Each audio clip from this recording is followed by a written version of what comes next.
how to insert date equal to today, bracket open, bracket close, enter. Short key control semicolon. So for the time we write equal to time, okay,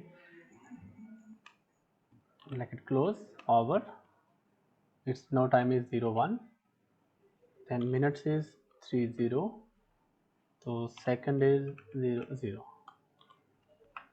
enter. It's giving am, basically it is pm, so I can change this to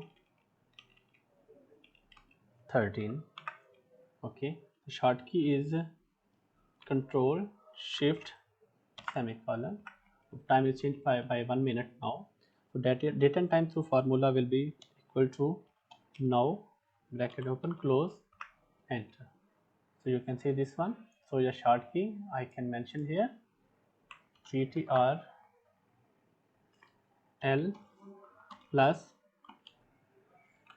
semicolon. Make it a little bigger for you.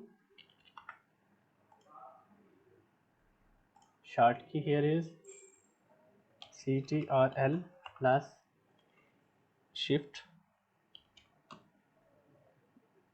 plus semicolon. Again, this one big for you, like paper size. And this was